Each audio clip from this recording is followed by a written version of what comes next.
que me pasa, tengo ganas de reír.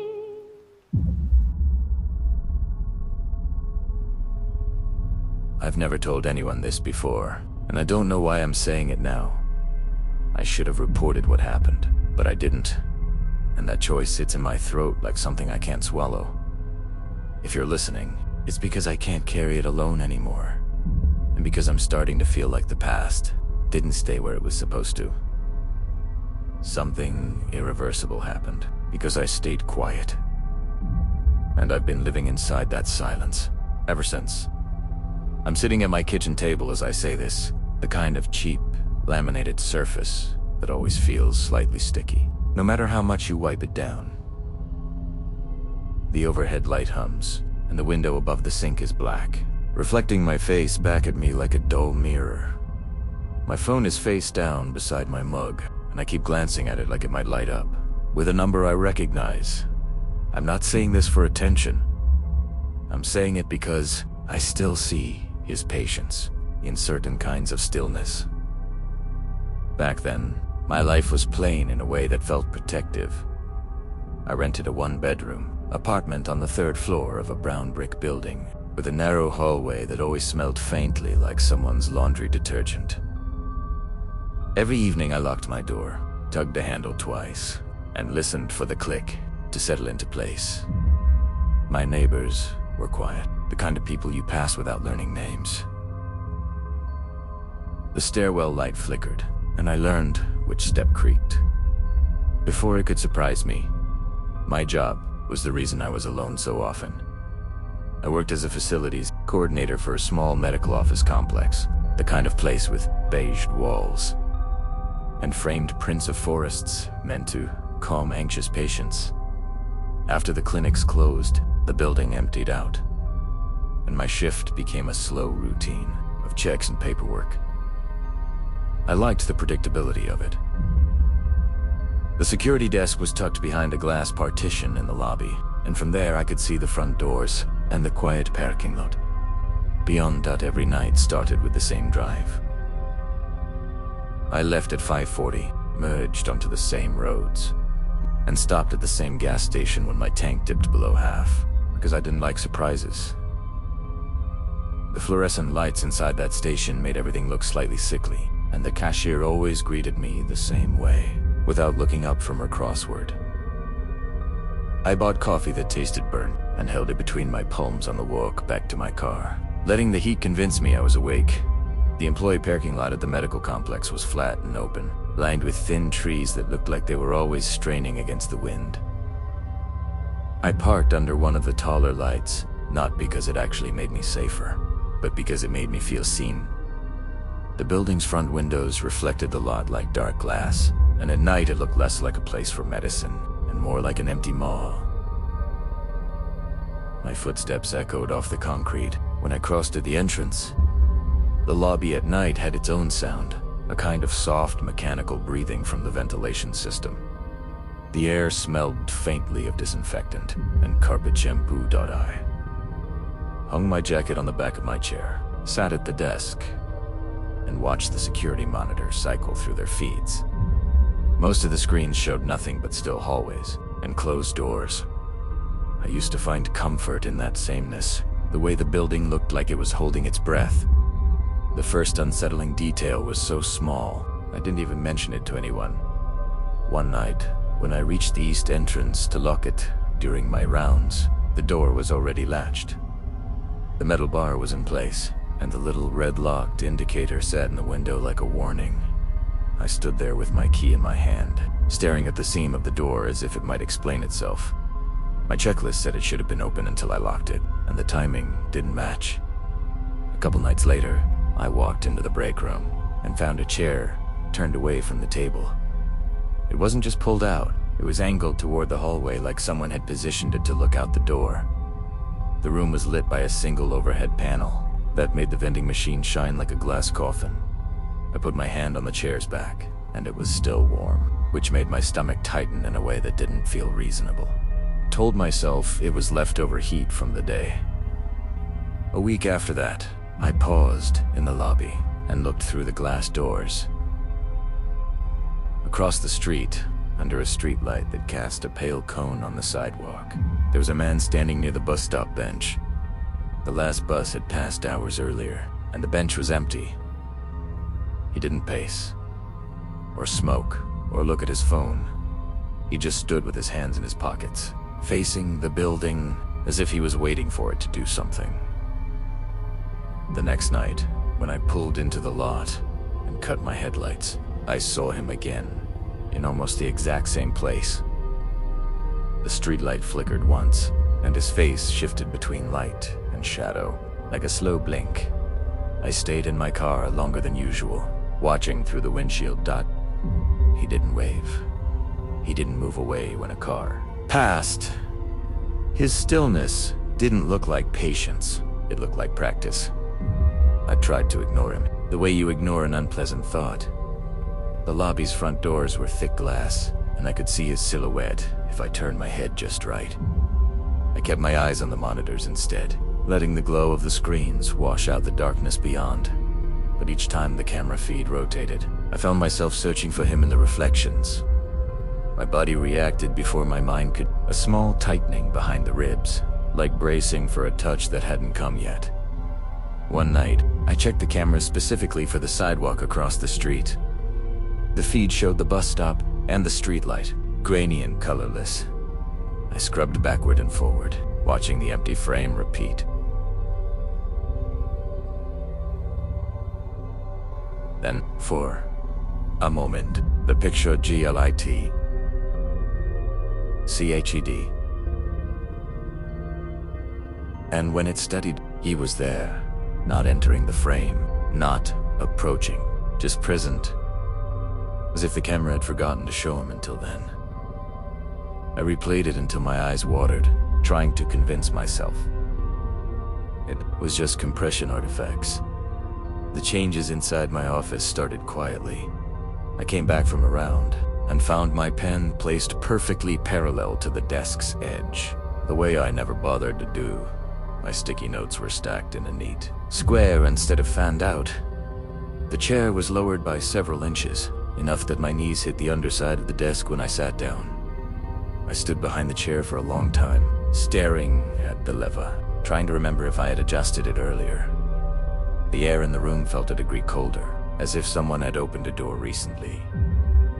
I began altering my routine in small ways that felt smart at the time. I parked in a different spot, chose a different entrance, took my rounds in a different order.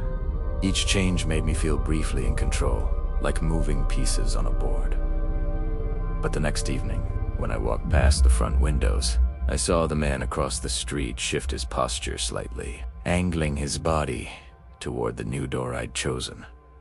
It was subtle, almost polite. My mouth went dry, and the coffee in my stomach turned sour. There was a night when the building felt more empty than usual. The cleaning crew had left early, and the overhead lights in the hallways were dimmed to their nighttime setting. I walked down the main corridor and heard footsteps behind me that matched mine too closely, like an echo that arrived half a beat late. I stopped at a doorway and held my breath, listening. The sound stopped to dot the silence that followed felt thick, like something pressed against the back of my neck. I kept walking without looking back, because I didn't want to confirm what my body already believed. At the night, I found the restroom door cracked open when I knew I'd closed it. The hallway was lit by a single wall sconce that made the shadow inside the restroom look deeper than it should have.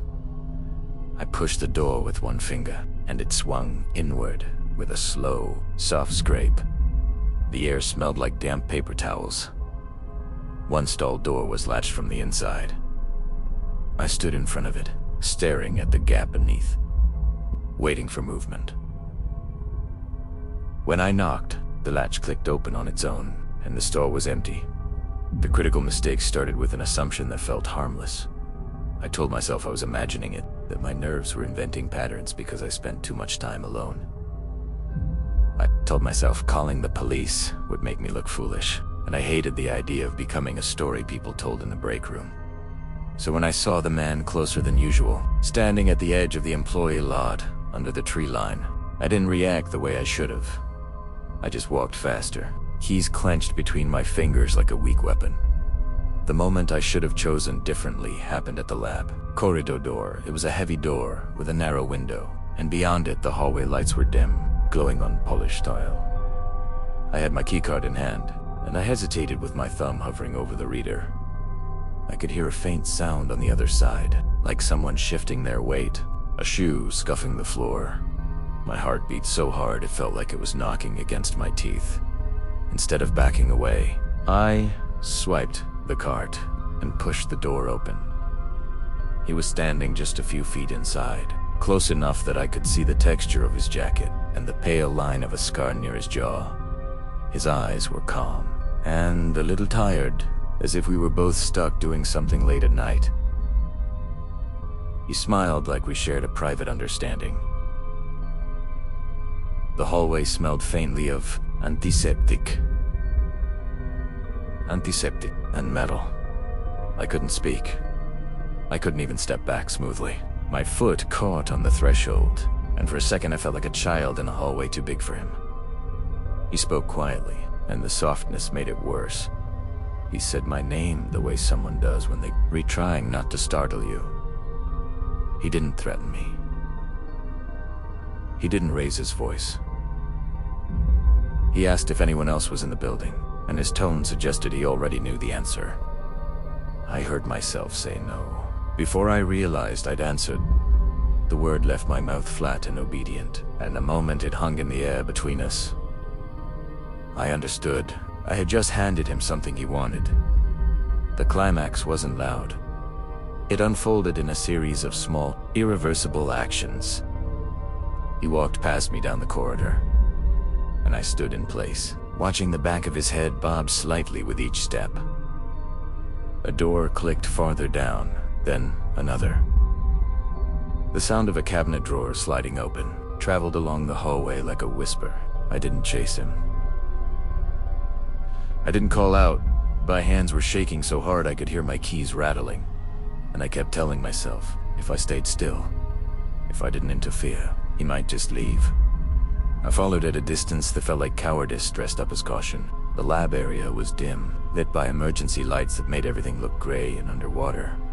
I saw a figure through a glass panel. One of the late lab techs, hunched over a counter. The man's shadow crossed the floor, long and thin, and then he was behind her. I couldn't hear what he said, but I saw her shoulders stiffen. The space between them looked small, intimate, like a conversation that didn't belong to me. I stepped closer and my shoe squeaked on the tile, a stupid sound that felt like a scream in that quiet. The lab tech turned her head toward the door, her eyes widening as if she'd just noticed me and registered hope. The man didn't look back at me. He kept his attention on her with a calm that made my stomach drop. Her mouth opened as if to speak, and then her hand lifted slowly, palm out, in a gesture that looked like pleading or warning. I froze, unable to choose between entering and running. I saw him guide her toward the back room, with a hand lightly placed at her elbow, like someone steering a friend. The back room door swung inward, and the edge of it swallowed them both. The door shut softly, not slammed, just closed with a gentle click. I stood outside it, staring at the handle.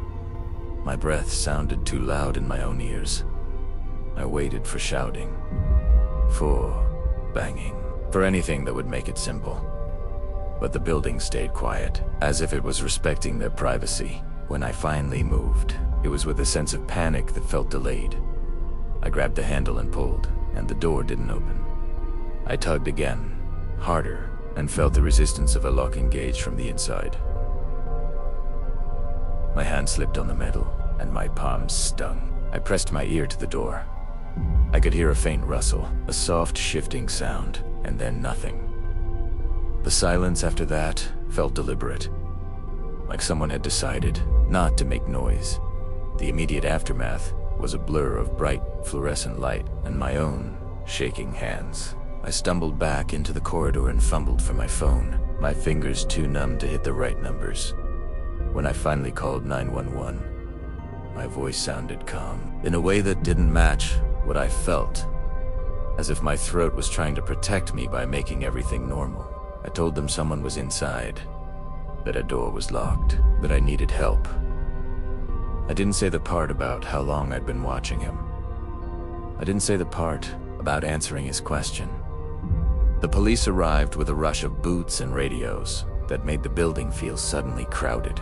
Their flashlights cut bright white slices through the dim corridors, and their voices bounced off the walls like hard rubber. They forced the back room door open, and I stood at the edge of the hallway, half hidden behind a corner, not because anyone told me to, but because I couldn't bear to be seen. I watched an officer's face change as he looked inside, his expression tightening into something professional and unreadable. He turned his head and said something low to his partner, and they stepped in. I remember the lab tech's ID badge on the floor outside the back room, its plastic sleeve reflecting the flashlight beam. I remember a smear of something dark near the threshold, thin and uneven, as if it had been wiped by accident rather than intentionally cleaned. I remember the smell that drifted out when the door opened fully. Not like blood, but like copper and disinfectant mixed with a stale, human warmth.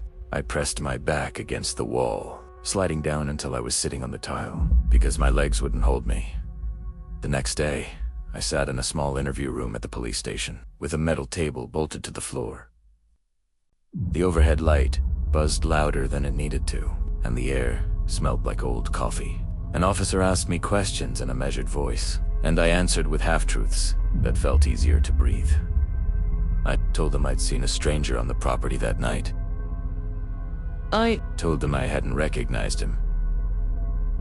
I left out the weeks of watching. I left out the chair turned toward the hallway.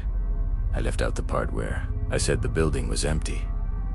The long-term consequences began the moment I walked back into my apartment.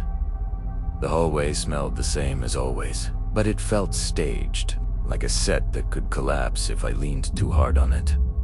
I locked my door and stood with my forehead against it, listening to every small sound. The refrigerator cycling on, a pipe ticking as it cooled, made my muscles jump. I pulled the blinds closed, even though no one could see up to the third floor easily. And then I sat on the couch without turning on the TV, because noise felt unsafe. I quit my job within a week. I told my supervisor I couldn't handle nights anymore, and he looked at me with the kind of sympathy that makes you feel smaller. The last time I walked through the medical complex lobby, the floor looked too shiny, as if the building had been scrubbed clean. The security desk chair was in its usual place, and the monitors showed the same still hallways, pretending nothing had changed. I carried my things out in a cardboard box and avoided looking at the break room, because I could still picture that chair angled toward the corridor.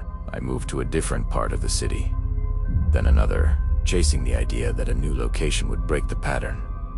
Each new apartment felt safe for a few weeks, until I learned its sounds and the way the shadows fell at night.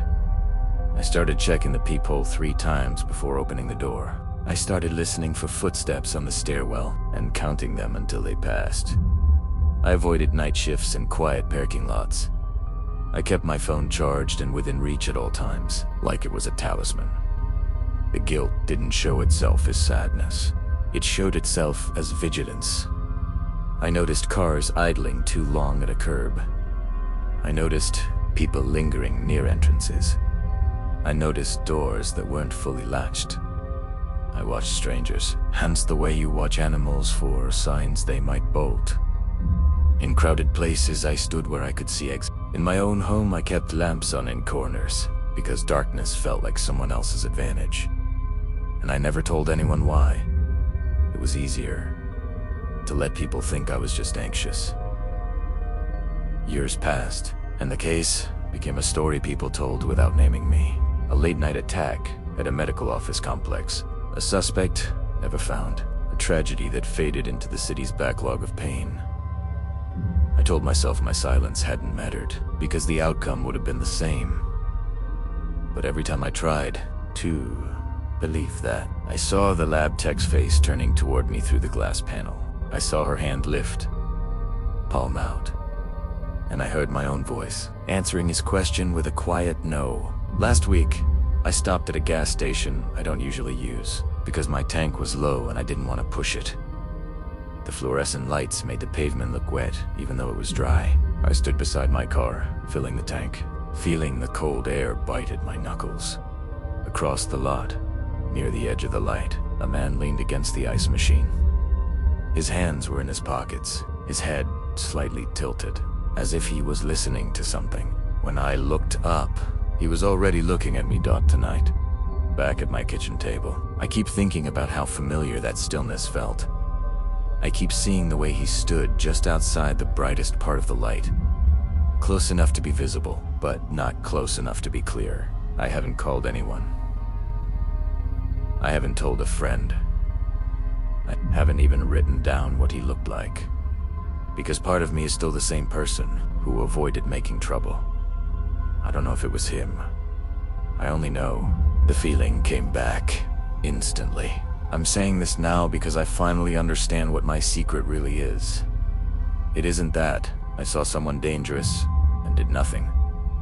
It's that I learned how easily silence can be used, and how quickly a routine can become a map for someone else. If you work late, if you live alone, if you've ever convinced yourself a small fear doesn't deserve attention, I need you to hear me.